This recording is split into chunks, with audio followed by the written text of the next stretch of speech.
Здравейте и добре дошли в влог номер 1. Някои от вас може да ме знаят от TikTok или от Instagram, други може да не ме знаят изобщо. Казвам се Симеон Цончев, занимавам се с фитнес от 7 години, като моята цел е да помагам на хората да живеят един по-добър и по-здравословен начин на живота. Ще ви взема на една разходка с мен. Първо ще минем да вземем Иванина от кафето. Ще ходим до нея сега да потренираме мъничко и да си поговорим за разни интересни неща с вас. Реших да направя едно видео с лек акцент върху някои хранителни добавки, тъй като съм забелязал, че хората масово не са особено наясно с тях. Но са малко резервирани към хранителни добавки, други пък пият такива, които изобщо не им трябват. Малко ще разясня ситуацията, кое какво представлява, за какво се използва и така нататък. От адски много време се кандидатствам да направя някаква форма на влог и като цяло да започна да снимам YouTube видеа, тъй като преди няколко години, когато започнах да снимам тук-таме по нещо, преди изобщо да почна да качвам по-сериозно в TikTok или в Instagram, всъщност стигнах до извода, че това е нещо, което на мен ми е изключително приятно да го правим и е много забавно. Самият процес на снимане и на обработване, често казано, ми доставя страшно удоволствие. Обаче по някаква причина непрекъснато отлагах се, си виках, сега тук тия дни ще снимам, обаче истината е, че ако отлагаш и в крайна сметка не се навиеш да го направиш, този момент, в който ще бъдеш напълно готов, никога няма да дойде. Явно, защото така и не дойде. И просто реших, че е време да почна да го правя и да се хвана най-сетне и да снимам поне първото видео от всички, които мисля да направя. Реално има адски много теми, по които мога да си говорим за адски много интересни неща, свързани с човешкото тяло, свързани с фитнес, свързани с движение, хранителни добавки, начин на хранене, правилно хранене и така нататък, за които от тук насетне ще имаме все повече време да си говорим за тях. Но преди да започнем с това, нека първо да минем да вземем жената от кафето, защото ако продължавам да закъснявам, ще ми се сърди. Така, пристигнахме, сега чакаме да се оправи, затворила е кафето. Я кажи здрасти.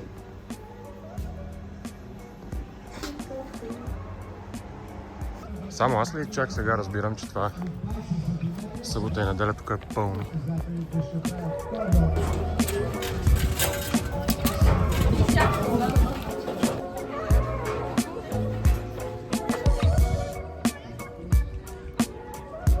Тук явно има някакво събитие, обаче няма абсолютно никаква представа какво.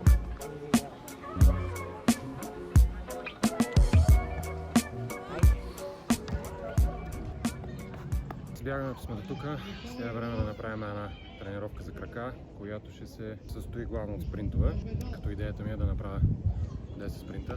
Спринт на макс в едната посока, след това на обратно ходене и това нещо трябва да стане по 10 на пъти. Живот и здраве! В интерес на истината за първи път през живота си правя спринтове и е малко по-тегаво, отколкото си представях. Това е 8-ми спринт, както първи и втори бяха перфектни.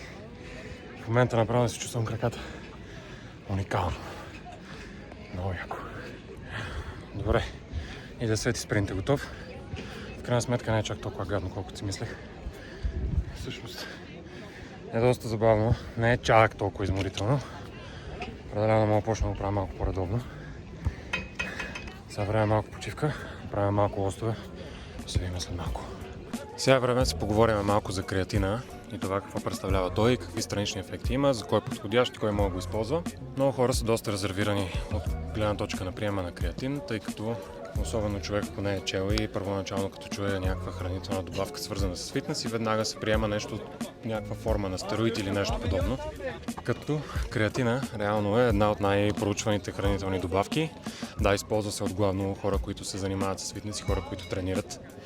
Но това не значи, че креатина е някаква форма на набол, на стероид или нещо подобно. Напротив, креатина, неговата функция е да увеличи малко съдържанието на вода в нашите мускулни клетки, като съответно им помага да функционират по-адекватно, по-ефикасно и мъничко да увеличат своя размер. Като креатина, най-често използваната му форма е така наречения креатин монохидрат, който е под формата на прах или на хапчета, като обикновено се препоръчва се приема преди тренировка. Като цяло не е от особено значение кога ще го приемаш, но има там някакви проучвания, които сочат, че може би е по-добре да се приема преди тренировка, тъй като по време на тренировка тялото ни изразходва малко повече енергия, обмяната на вещества става малко по-бърза и по-ефикасна и може и да е по-добре преди тренировка да се използва. Сега от гледна точка на странични ефекти няма документирани такива относно креатина. Уж има някакви проучвания, които сочат, че ако си тръгнал да оплешивяваш и почнеш да приемаш високи дози креатин, има вероятност да оплешивееш, ама то ти така няма, че си тръгнал да оплешивяваш, така че се тая.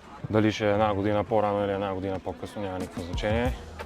Евентуално, ако имаш някаква остра форма на бъбречна недостатъчност, креатина може да ти усложни малко живота, но като цяло наистина е, може би не една от може би наистина най-проучваната фитнес добавка.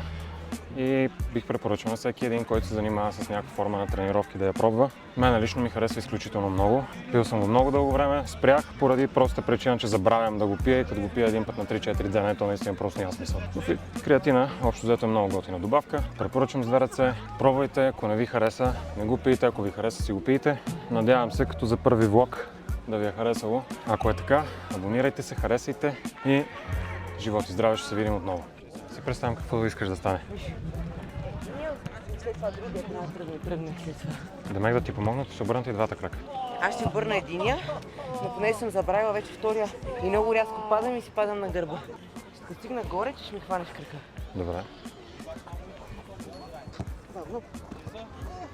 Добре. Аз за какво съм тук? Аз сама ли го направих? Да. Да, бе.